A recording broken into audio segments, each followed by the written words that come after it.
Okay, let's start. Good evening. My name is Salman Madani. Welcome to British Pakistan Foundation webinar series. Today we're talking about holistic approach to well-being.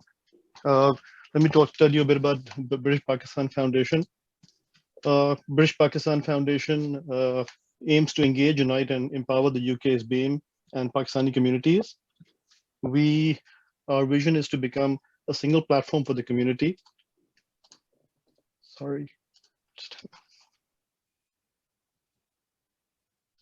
So yes, we just opened our first community center in Rochdale, and it's events like these that help us spread the word about what we're doing in the community. And the Rochdale Center is for walk-in center for the community, for the youth to come in and get advice, and for networking sessions for men and women, and just to provide something for the community that hasn't been there before. If you'd like to support us, you can visit our webpage and sign up. And let me introduce you to our guest for today.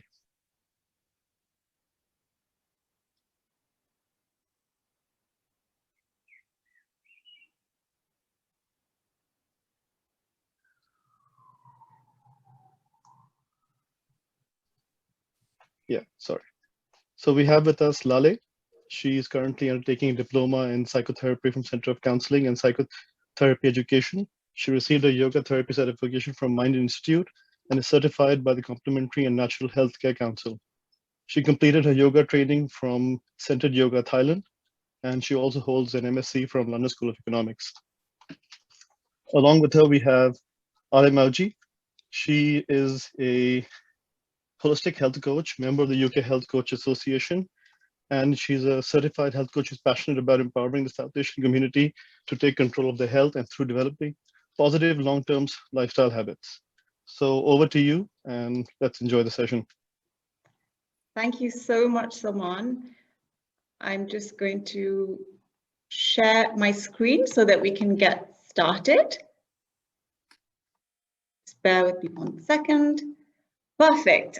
So hi guys, it's an honor to be partnering with BPF today, and I'm ever so grateful to have all of you take the time out and be present here with us, right? So when people ask me, what do you do? And I say, I'm a holistic health coach, they're like, yeah, that's great, but I think they're a little confused about what that actually means. And I could give you a one-liner, but I think the best way to really capture what I do is to tell you a little bit about myself and my journey towards becoming a holistic health coach.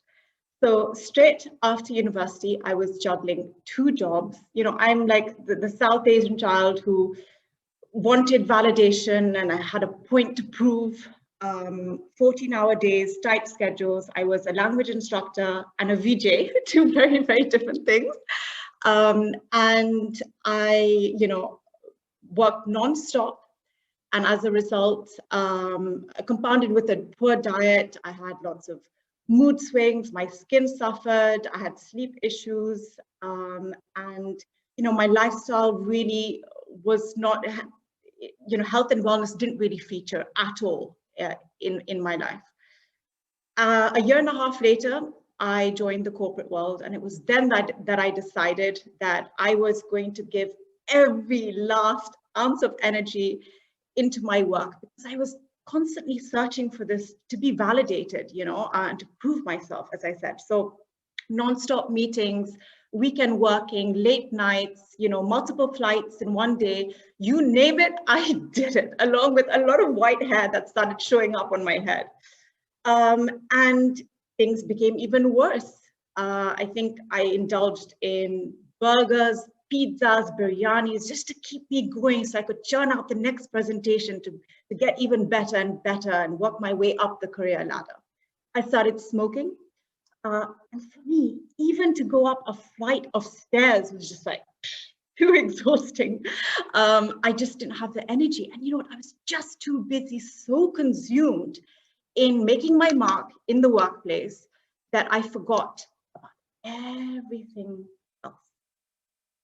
Now, fast forward many, many years, I moved with my company to London, which is where I'm from. I was born and brought up in London. And I think that's when I had the time and space to reflect on how I'd been so myopic, and my idea of happiness and success had, in that process, I had sort of neglected my physical, mental, and emotional well-being. And I felt really fatigued, really unfulfilled. And when I looked in the mirror, I said, this is the body I'm in looks way too old to be mine. And that's when I knew I needed some help. So I turned to external help. So I looked to personal trainers. I started researching, doing a lot of, looking up a lot of information on the internet. And I started sort of implementing these things. I started counting calories. I started weighing my food. I started this Atkins diet or keto diet. I was just like, whatever it is, I need to make a change. But nothing stuck. It was, I went into this kind of all or nothing mode, and I just couldn't be consistent with anything, right? And as a result, I felt so demotivated and dejected, and I was kind of just oscillating. So this kind of experimentation period went on for about a year and a half. And then, slowly, I started having some realizations. I realized that, I'm trying to go into the next slide. Oh, there we are. I realized that actually being healthy really is about me, my genetics, my blood type, my stress factors, my goals are totally different from everybody else. So how can I apply a theory to me as an individual? Health is so much more than physical. It is emotional. It is mental. You cannot put health, you cannot look at health in a silo. We cannot put health in compartments. I realized that it was all about looking at the bigger picture. Third thing, I realized that it's nourishment, not punishment. Literally, when I was going to this experimentation phase, I was like, how do people actually enjoy being healthy? I don't connect with anything that I'm doing. I'm just doing it because this XYZ has told me to do it. So I found that you have to really connect with something and enjoy the process. Otherwise, you're not going to see results because you're not going to be consistent. Fourth point, very, very important. You see this picture I have, guys, over here? This was when my weight was at my highest, but in terms of clothing size, I was at my smallest. I think Laleh is going to speak more about this, but then we are so obsessed with the number on the weighing scale. I'm sure some of you can understand where I'm coming from, but that is not a true reflection of our health. It doesn't take into account water retention. It doesn't take into account waste in our system, right? It's just a number. It doesn't take into account the distribution of fat versus muscle. And especially when you're strength training, when you develop that muscle, it weighs 3 times more than fat. So please, my learning was you cannot use the weighing scale as a benchmark to measure your health. Look at your energy levels. Look at your clothing size. Look at, if you want, take a measuring tape and measure certain bits of your body. The next one, consistency and micro steps. So many of us have this, again, this all or nothing approach. Health is a huge, mountain that we have to climb. It's not true. What I realize is that when we actually take small steps, realistic steps that fit into part of our daily life, it snowballs and acts as it catapults us into making long-term lifestyle changes. It acts as a stimulus because we take small realistic steps. We'll feel, yes, I can do this. And then that's motivation to move on and do bigger and better things. The last one, most important, being healthy starts with the relationship you have with yourself.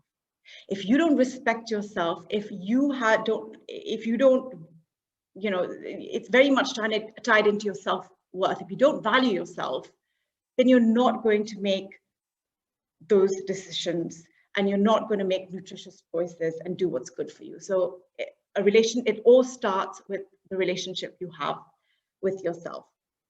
So anyways, coming back to my journey, all of these realizations hit me, and I started documenting my whole journey on Instagram, and I realized that I connected with a lot of South Asian women. And that's when I did a pivot. So I moved from beauty, I was in the beauty world for many years, and I pivoted into the world of health and wellness, and I became a health coach. Now, health coaching ties into all of these elements and sees the connection with your health, with your spirituality, relationships, career, because all of them are intimately and deeply connected. And as I said, it's not enough to only look at movement and your diet. And health coaching, guys, is really about a true partnership between you and your client. So there's a big part of it is accountability, because even research shows that having that ongoing accountability and that support, you're more likely to get the results and goals that you aspire to. Now, I said before that, I was doing a lot of research on Google, what to do, how to do, all of that. We all know what to do, really, we do. We've got a lot of information on hand, but the magic is really about how we take that information and distill it so that we can implement it in a realistic way as part of our daily life. And that is where, health coaching comes in, where it's all about execution and really partnering with your clients so that they actually do the actions that both of you have aligned together. I say aligned together because health coaching is very much client-led. You know yourself best. I help you as your guide and your mentor to tap into yourself, understand who you are, and then simplify the steps you need to take to thrive and be the happiest and healthiest version of yourself. Okay, now I want to go into a few pillars of good health. I can't go into all of them, and I know Laleh will be talking about some as well. But I want to start off with the most important, the cornerstone of good health, which in fact, most of us, it's the first thing that we tend to give up. And that is our sleep. So sleep is really the golden chain that ties our health to our bodies. So sleep is connected to your appetite.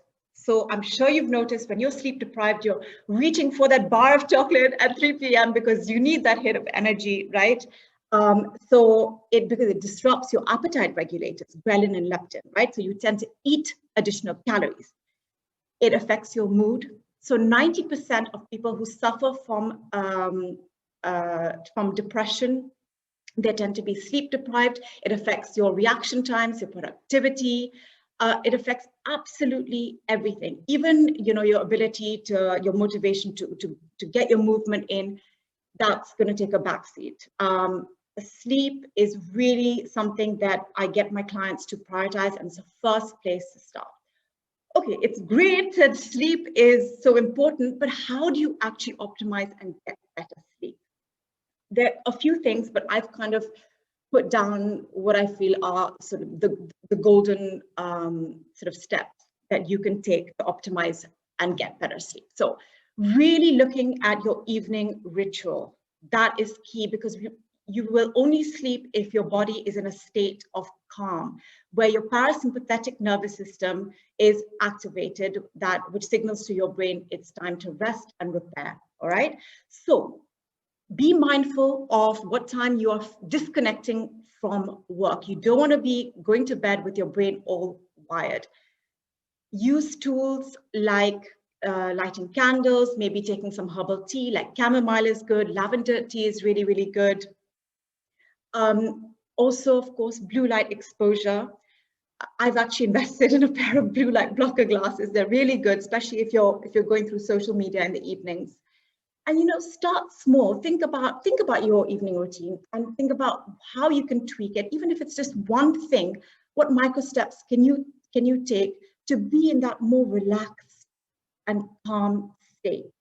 Bedding is really, really important. I'm not sure if any of you are familiar with weighted blankets, but that has in some studies that's shown to reduce our cortisol, which is our stress hormone, and really drift you off into a nice restful sleep. Regular breaks during the day. I don't know about you guys, but sometimes I'm in bed and there's a blizzard of thoughts. What did I do today? What am I going to do tomorrow? You just can't stop your mind from zigzagging all over the place because we tend to overthink, right? So how do you address that? And why does that happen? It's because you haven't given your brain a chance to kind of rest, and process information that it's been exposed to.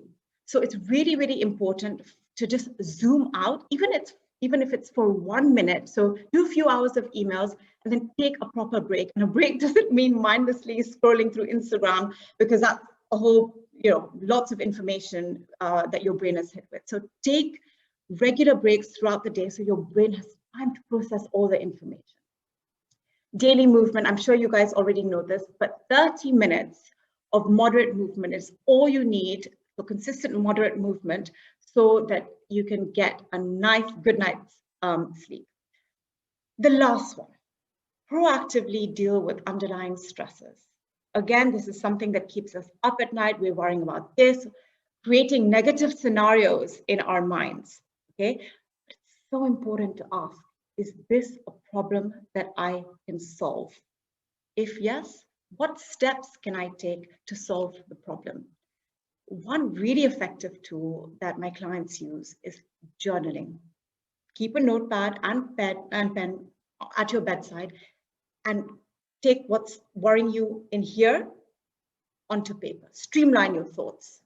And I promise you that once your thoughts are on paper and you're able to see them, you will feel a lot lighter. But ask yourself, what can I do? If it's something that I control, is this a problem that I can solve? And then make a plan about how you can do what you can do to overcome the problem. Perfect. Next pillar of health, let food be thy medicine and medicine be thy food. Okay, this kind of sums up my view on nutrition. It amazes me. I mean, 50%, the South Asian community is 50% more likely to contract some form of heart disease. And of course, many factors come into play, but lifestyle factors are a big part of it. Of course, genetics come into play. But what we eat as South Asians has a big influence on our health. And as you know, as Desis, food is the center of everything. It's a way of showing love. It's a way of celebrating. It's part of all our rituals. But our food tends to be fried, very processed, high in salt. And that's not doing any favors. So there's a big, of course, link between eating nutritious foods and your health. Okay, how do we actually optimize our nutrition? There are a few points here. Build a balanced plate. So we need a combination of healthy fats, complex carbohydrates, and protein. Okay, these are the 3 macros, we call them macros, food groups that our body needs. So it's really important that every meal you do your best to ensure that you have all 3 food groups on your plate, and that, they always say eat the rainbow. It's true, because once you have different colored vegetables and foods and fruits on your plate, that is making sure that you get a wide spectrum of phytonutrients and vitamins and minerals. And this is really, really important. Okay, it'll also help you if you have a balanced plate at every meal. It will also minimize you snacking in between meals. Mindful versus mindless. Now, this is a game changer when it comes to weight loss. I want you to try this. When you're eating your meal, have no distractions. Just focus on the flavors, the textures, and the smells. And chew properly till there are no more lumps. And you will see that you feel full really, really fast, because your brain takes 20 minutes to register the food that you're eating. Often, we're working on our emails and then we're eating on the side, or we're watching TV and we're eating our food. And our brain, you're not giving your brain that time to register the food. So try mindful eating. I promise you, you will consume less calories. It's also beneficial for your digestive system, and it will improve your relationship with food. Next point, 60% of our bodies are made up of water. So sometimes we mistake, thirst for hunger. So really tune in and ask yourself, am I hungry, or do I just really need a glass of water? Whole versus processed. Okay, so this is another game changer and something I work a lot on with my clients. So whenever when you're going grocery shopping, I'm sure a lot of you check the nutrition profile of what you're buying, but what's even more important, guys, is the ingredients. If you read ingredients and you don't understand, because a lot of them are like chemicals and additives, your stomach's not going to understand either. And it's only going to lead to long-term inflammation, which is a precursor to all disease. So make sure the most important is the top 3 ingredients on the package, because that is what goes the highest proportions into the food that you are buying. Okay, also don't get misled with healthy labels. You know, saying natural or low fat, these are it's all part of marketing. So please, please, please read ingredients and try and stick to packaged foods that don't have more than 5 ingredients. Okay, the next one, healthy swaps. You know, it's really easy to just upgrade your nutrition and go for options that are more nutrient dense versus less nutritious. So for example, if you really love chips, you love the crunchiness and you love the taste, instead of going for something like that, which is highly processed, go for something like popcorn.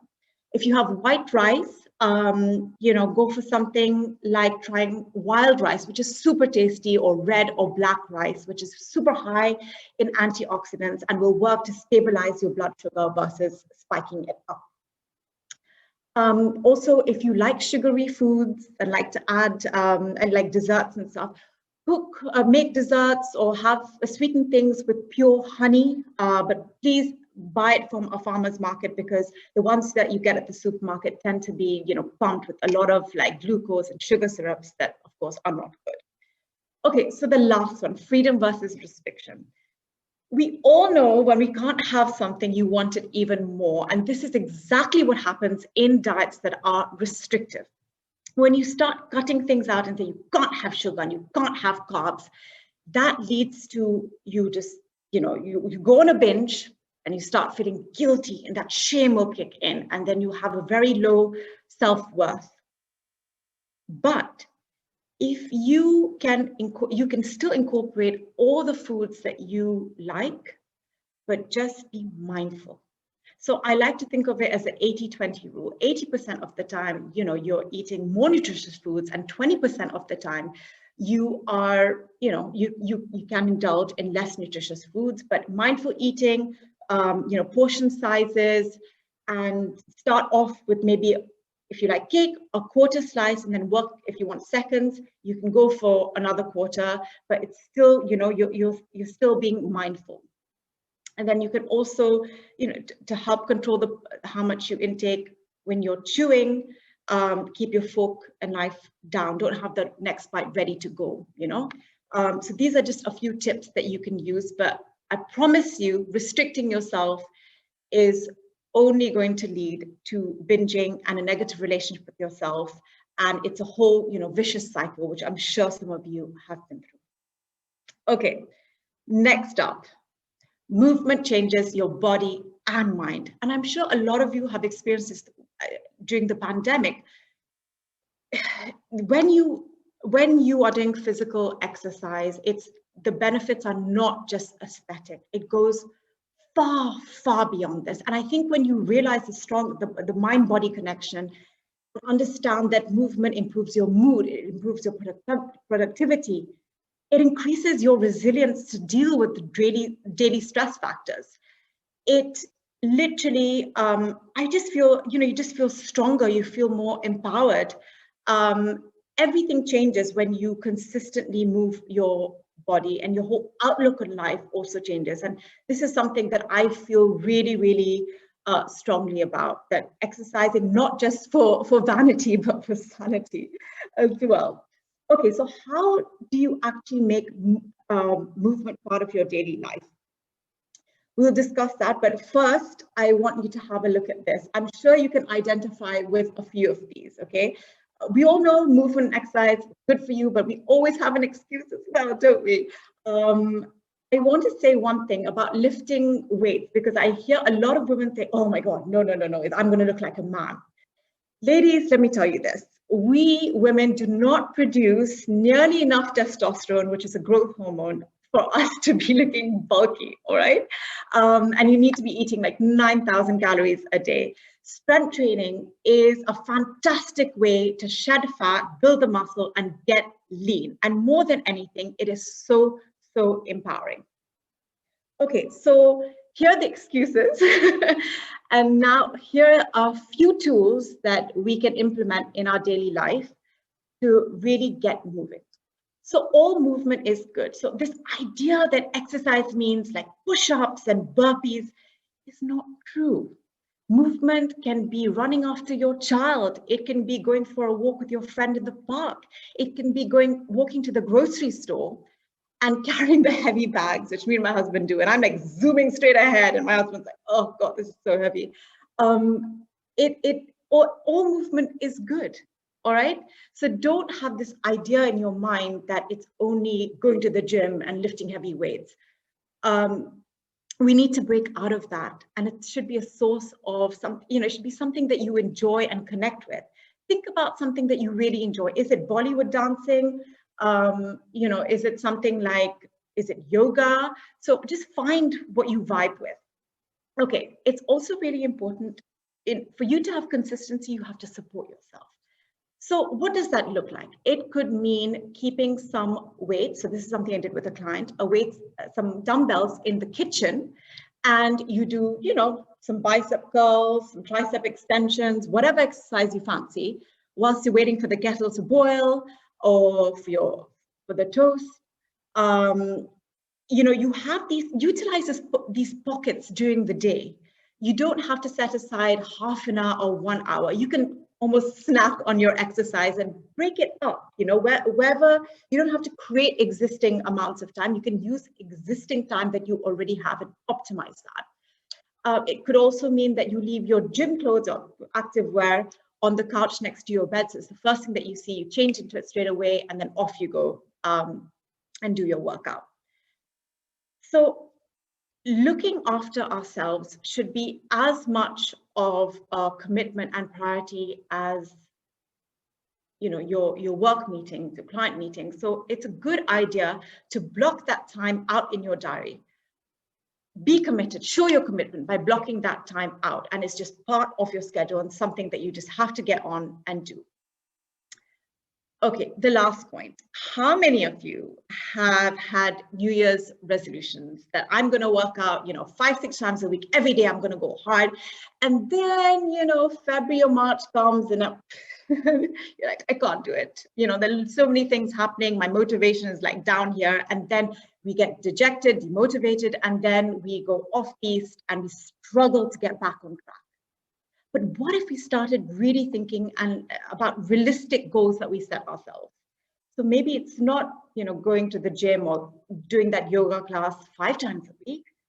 Maybe it's just twice. So please do a check on your goals, take into account everything else that's going on to your life, and just be realistic. Once you're realistic, it's much, much easier to be consistent. Okay.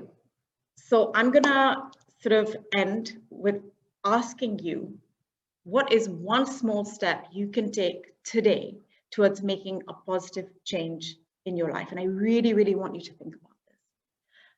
Also, if you would like to have a complimentary consultation with regards to your wellness goals and concerns, please, you can reach out to me on Instagram. Please do follow me. Happy to get healthy through my website, or drop me an email on info@happytogethealthy.com. Okay, I think I'm gonna stop sharing my screen now and hand it over to Laleh.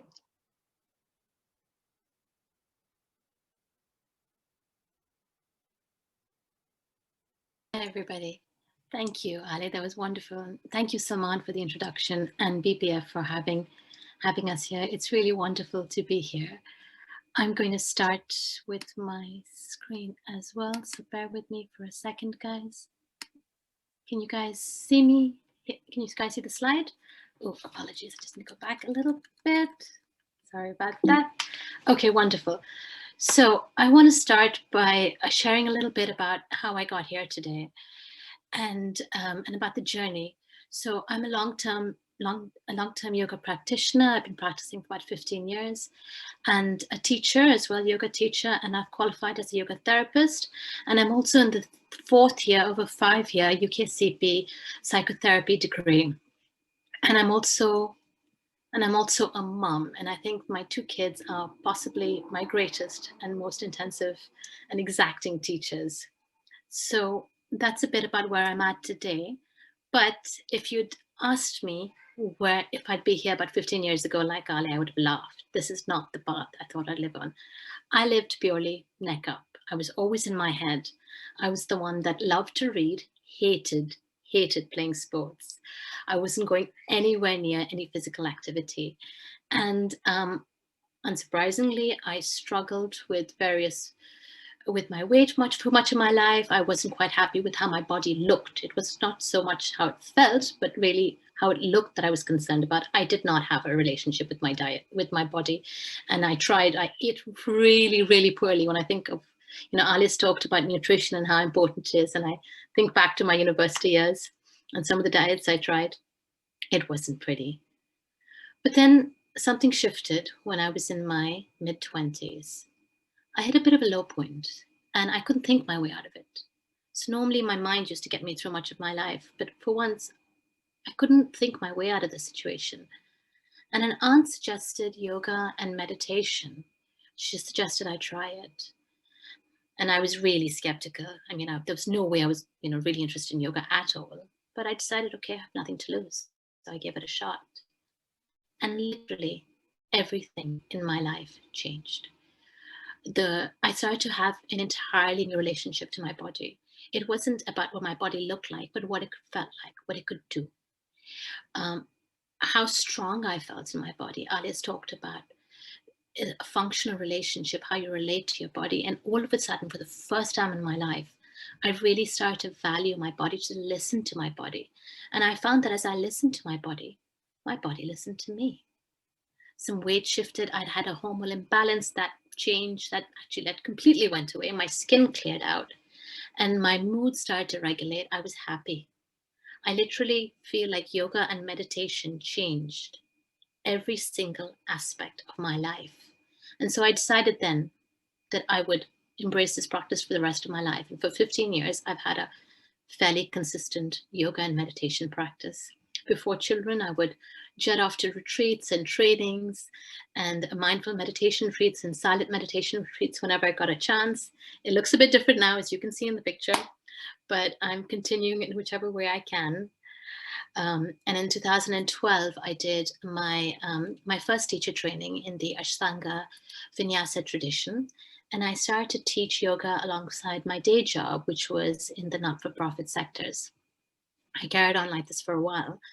And when I came to London, I continued to work in that sector. And London was amazing because there were so many incredible yoga teachers.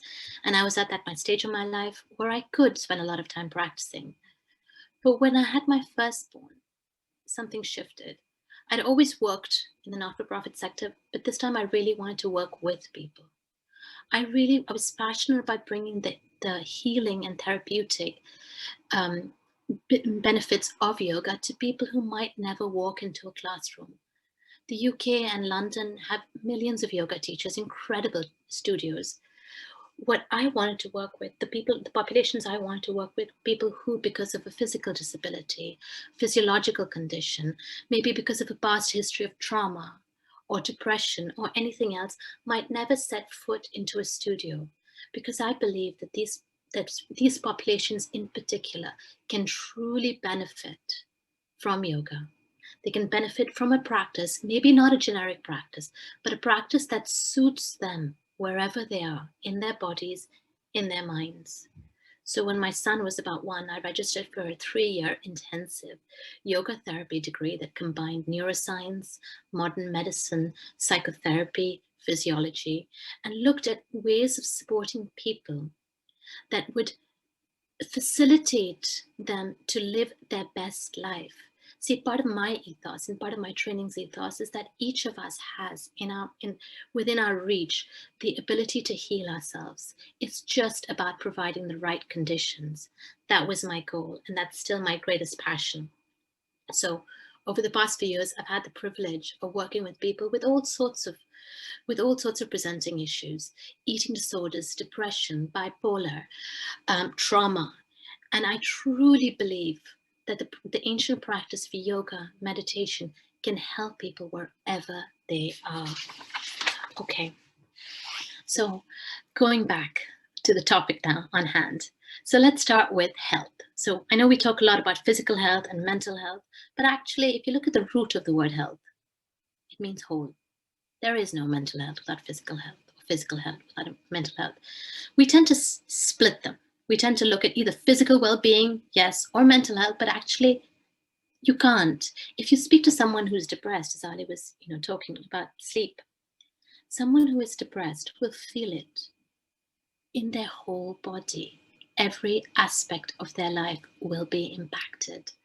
And that goes for a whole range of conditions. If you suffer from chronic pain, chances are your moods will be deeply affected as well. All ancient cultures, all relations, all people have known that the mind and body work together. And many religions address the whole person. Like, I'll take the example of namaz, for example.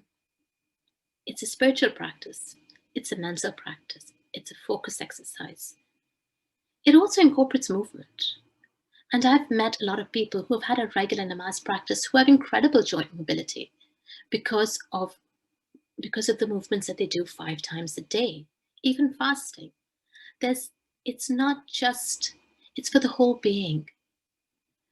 So then when did we start to split mind from body? Where did this happen? So this happened with a philosopher. It goes back to the 17th century, this philosopher called Descartes. You've probably heard of him. I think, therefore I am. Descartes was a philosopher and scientist, and he was really passionate about studying the body and learning about medicine and how things worked. And there was this whole movement at this time that sought to further understand medicine. And to be fair, medicine was quite bleak then. They wanted to conduct autopsies. The church said no.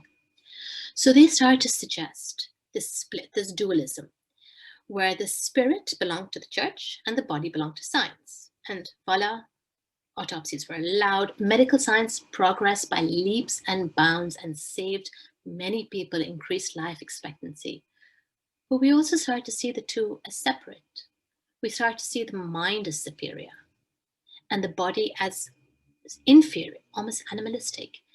And I would argue that we're still here today, in this reductionist mindset. We live in a culture that values thought and thinking. And yet so many of us are completely disconnected with our bodies. Often I'll ask clients, how do you feel? And they'll say, I think I'm okay. Because we're not, and this was me too. I had no idea what I was feeling in my body. But the body has so much information. The gut, it's called the second brain. The gut delivers so much key information about what's going on in our body that our mind sometimes can't pick up on because of preconditioned narratives that we're not even aware of. So going back, so Descartes' model led to the emergence of what we call the medical model in science. And in this model, the doctor is king. The doctor is the expert. The patient is passive. You have a problem, you go to the doctor, he asks you a couple of questions for a few minutes, and then he knows exactly what's wrong with you and exactly what you should do. And that sort of takes responsibility away from us. It doesn't matter how we live or what we eat or what we do. There'll be a bill to fix it. If the bill doesn't work, it's the bill's fault or the doctor's fault. So the person, the individual, is not responsible for their health anymore. As you can see, this has huge limitations. What we do, what we eat, what we feel, what we think, how we regulate emotions impacts not just impacts us physiologically, physically, emotionally, mentally. It is a combined, holistic way of living. So because of the limitations of this medical model, we're starting to see a new approach that's becoming increasingly popular. And this is the biopsychosocial approach. It's a mouthful, so apologies. And this model, as you can tell, is hugely integrated. It looks at all aspects of a person's being, from what we do, what we consume, what we eat, and also what we consume through our thoughts, through our senses. It looks at our support systems, our inner and outer support systems. It looks at our genes. And genes are very important, but they are by no means absolute. Genes can go on and off. This environment plays a critical role in determining what genes go on and off. And it looks at regulatory practices. It looks at past trauma. It looks at a whole range of factors, including emotions. Emotions are key. Emotions can manifest physically. So if that sounds like a strange concept, I want you to consider this. What is feeling sad? What is feeling excited? What's feeling anxious? Many of our emotions are conveyed through neurotransmitters. These are chemicals. And they enter the blood-brain barrier, or they're created within the brain, and they land on a certain part of our brain, and we say, oh, we feel this way, or we think we are anxious. But these hormones and neurotransmitters and chemicals, they travel through the rest of our body too, right? And they land on different cells, and they have an impact. And we might not even be aware of that impact because we're so disconnected from our body. But over time, it builds up, it manifests, it starts to change our body. I love this quote: your biography becomes your biology. Over time, everything that you see, do, touch, taste, feel shapes us. Let's take stress for an example. We all know about stress, we've all felt it. I know I have. And a little bit of stress is a really good thing. You know, stress has kept us alive. Stress is part of our sympathetic nervous system, our fight or flight system, fight, flight, and freeze system.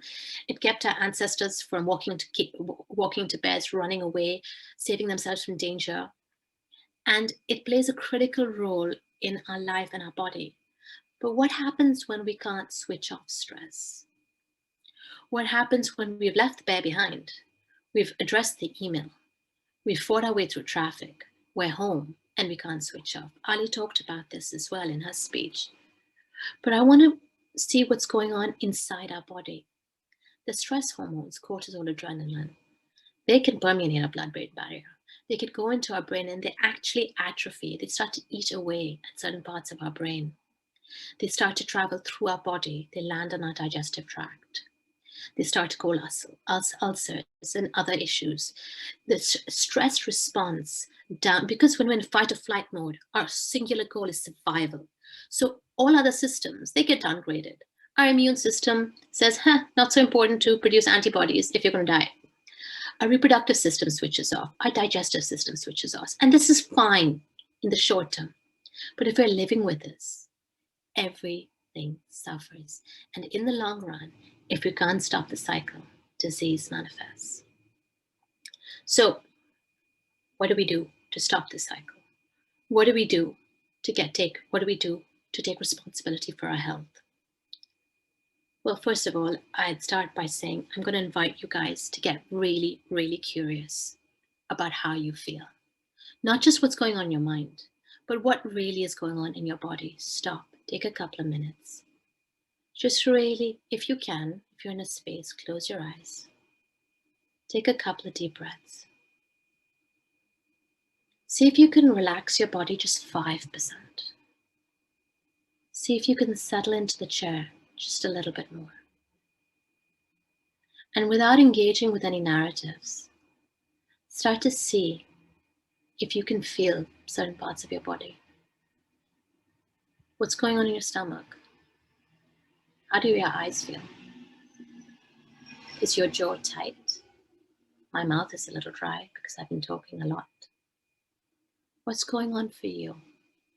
Become really, really curious about your experience of being you in your body in this moment. And also move Sorry, this was my stress response. I'm a bit late for this, but you can see. So also move. So Aale's talked about movement. And I'm going to talk a little bit about yoga, which is my obvious bias. It is my passion, and I believe it can cure the world. But yoga, and I understand we sometimes have a distorted view of yoga based on social media and the Lululemons of the world, but actually yoga in its purest form means union. It is a truly integrated practice. In the Yoga Sutras, which is the oldest canon on yoga, which doesn't, by the way, talk about how to perfect a handstand or do any of that, it says, now begins yoga. The definition of yoga is to still the fluctuations of the mind. That is the aim of this practice. It is a mind, body, spirit practice. And yes, sure, the asanas tone and strengthen the body. It can help get your hormones in balance. It regulates the nervous system, the cardiovascular system, improves heart rate variability. There's tons and tons of research on this. It massages the internal organs. I know physically, mentally, emotionally how powerfully yoga can benefit us. It also promotes parasympathetic activation. It switches off our stress response. There's no drug to switch off our stress response. It doesn't exist. Or to boost our parasympathetic activation. It doesn't exist. So when people say they're stressed out and they ask their doctor for a drug, what they need is their parasympathetic nervous system to boost up. And there's no drug for that. But yoga works. Meditation, mindfulness, these practices work. So in my mind, it is a win-win situation. It is, unlike medicine, unlike taking a pill, a bottom-up system. It works from the bottom up, and it is a regulatory system. It's about trying to change conditions, so trying to change things within us. So that's what yoga is, which yoga therapy is a slightly new discipline.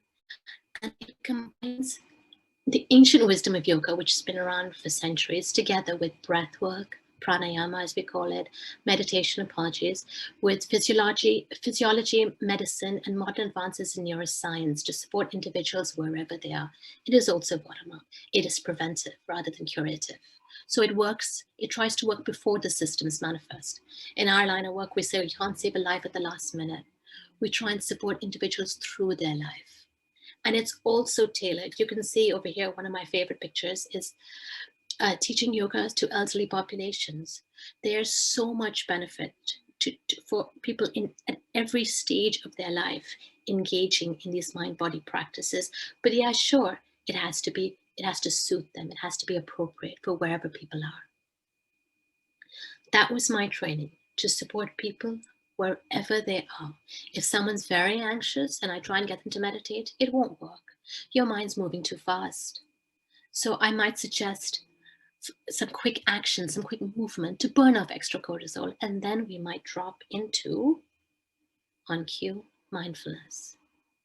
So mindfulness is, you've heard a lot about mindfulness, I'm guessing, recently. And the reason for that is because it works. There is so much research and evidence that mindfulness can support individuals with any condition. So John Kabat-Zinn, whose definition for mindfulness I've given there, is credited as the person who actually brought mindfulness to the West. And it's an interesting story as to how that happened. He was very passionate about the practice. Modern science was like, yeah, how does this work? It's just meditating. So he started to work with populations doctors had given up on. Individuals suffering from chronic pain. And they let him work with that population because they thought nothing could affect them anyway. Medicine hadn't. They had tried the strongest medicines. He started to use mindfulness techniques with this population, and the results were staggering. Almost every single individual experienced immense reduction in their symptoms. And since then, and I invite you to go online to PubMed and research this, there's so much research about how mindfulness can help individuals at any stage. It helps with high blood pressure, which we call hypertension, which is quite interesting actually, bipolar disorder, chronic pain, depression, anxiety, emotional regulation. Everyone Every single person, I believe this, can benefit from some mindfulness practice that works for them. If there's no, it's not a one-stop shop. It's not a one-size-fits-all model. It's about finding what works for you in your life, what practice works. So that's a little bit about mindfulness. And then lastly, therapy. So in my other gig, I am a psychotherapist. As I mentioned, I'm in my 4th year of a 5-year psychotherapy degree. And I'm very, very passionate about psychotherapy. I've been doing it alongside my yoga therapy degree because I really believe that it helps us look at patterns in our life that we might not have been conscious of. It helps us, it helps us understand and work through life crises. It helps us forge a new relationship with our past and not be victims and constantly reacting to things that might have happened. We start to understand ourselves better and we start to become more aware of our reactions so that maybe instead of reacting, we can start to respond.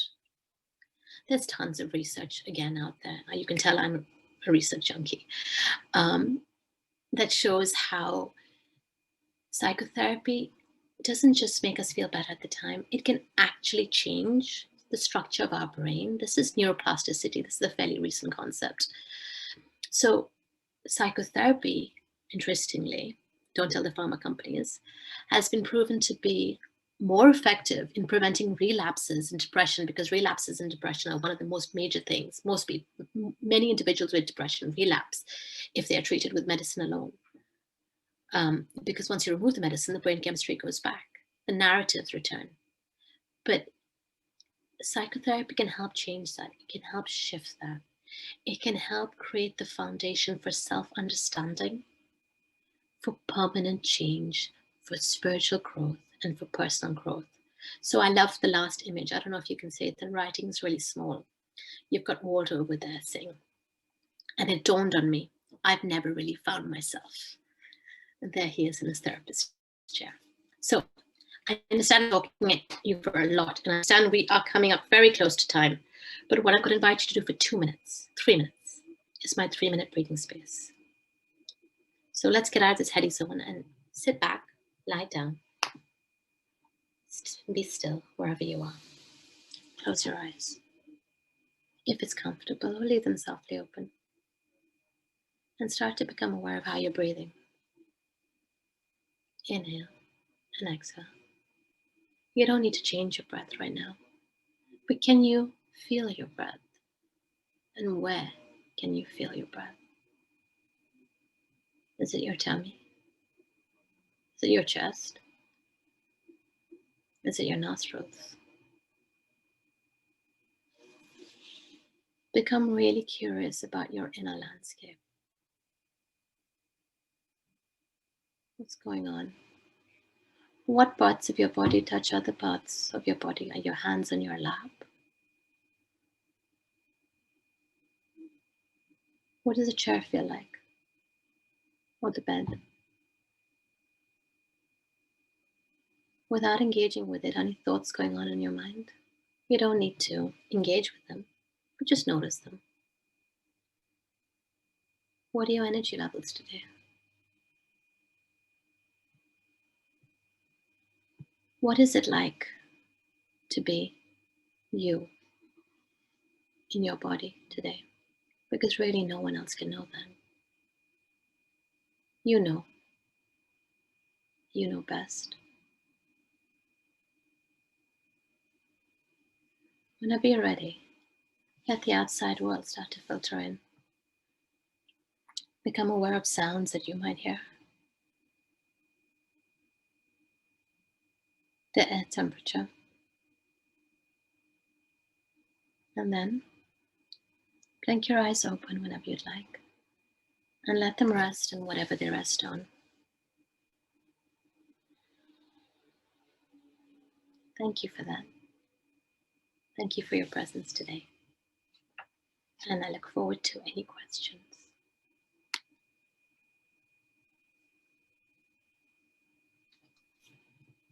Thank you, Laleh and Aale, for a fantastic session.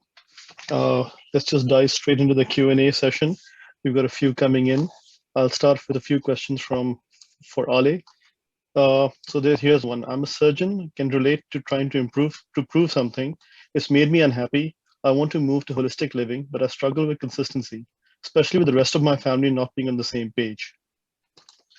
Okay, I deal with this a lot. I mean, the key to success is consistency. The result that you're going to get is what you do most of, okay?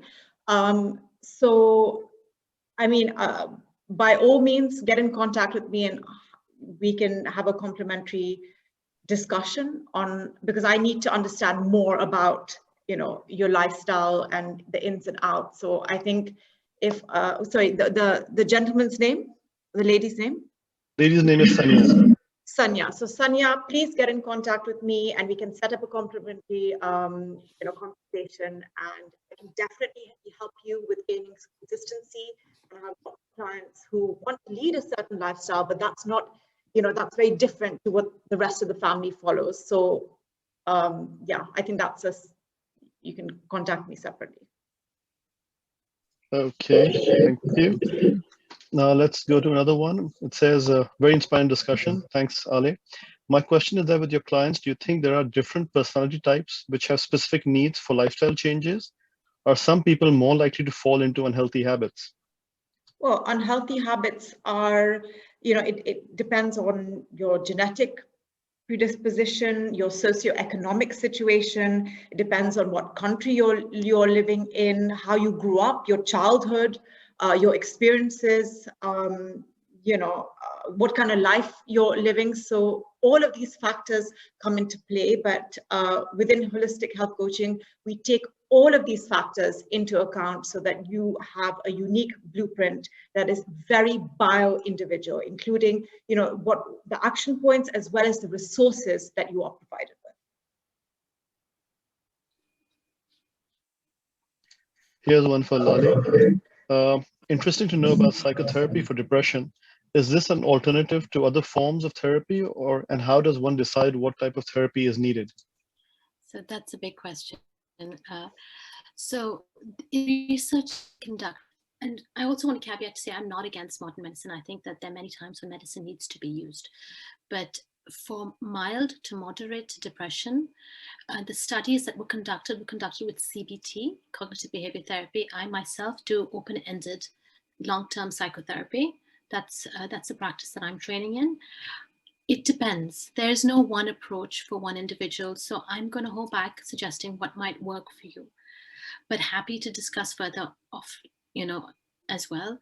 There's different approaches. It also resonates with one's worldview. I would never suggest to someone that if they are under the care of a psychiatrist that they stop taking medicine. Everything should be done alongside their GP and or their psychiatrist. But psychotherapy can be a really powerful adjunct, and sometimes if it's mild to moderate, it can eliminate the need for further treatment as well. Okay, so another one we have. What about all the things in our environment that we cannot control that are causing these stresses? Okay, should I speak to that, Aale, and then do you want to take it over? Yeah, sure. Yeah. So I work with vulnerable populations in the UK, people who have experienced an incredible amount of stress. There is no way for any individual, especially some of the individuals that I work with, to eliminate stress. You can't change that, just like you can't change your past. But what we try to do in our work is not to change what's around us or what's happened to us, but change our relationship to it. So instead of reacting in a certain way, we are able to respond in a more measured, calm way.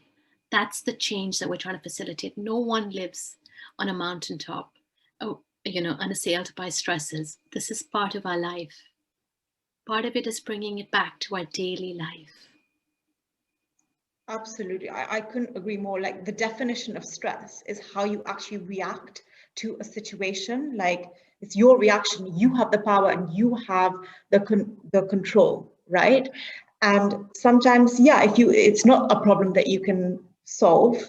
But if there's something weighing on your mind and it's causing you anxiousness, I had mentioned this before, journaling really, really helps to get like all your thoughts out. Having a support system really helps, you know, having people you can connect with and be open with and you can trust.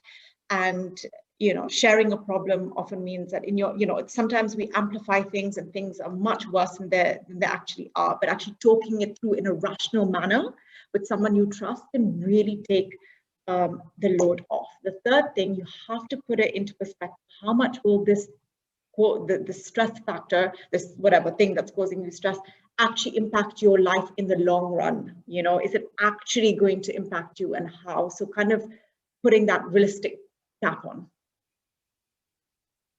Okay, I've got one each for both of you and then one for both of you to answer together. What would you say is the best first change to make to be more mindful with healthy eating? That would be for you, yeah. Yes, yeah, perfect, yeah. So if you want to be, the first step that you can take is transition from processed, so ultra processed foods to whole foods, so foods that are closest to its natural form. I'll give you a very, very simple example. You know, have a sweet potato or potato in its natural form versus, let's say, in a processed form like potato crisps, right? And the best way you can start doing that is what I had said earlier, read the ingredients labels, please, guys. And just remember, if you don't understand those things on the label, your stomach ain't gonna understand it either, okay? So one is transition from processed to whole foods. The other thing I would say is the mindful eating. If you really just try having a meal without distractions.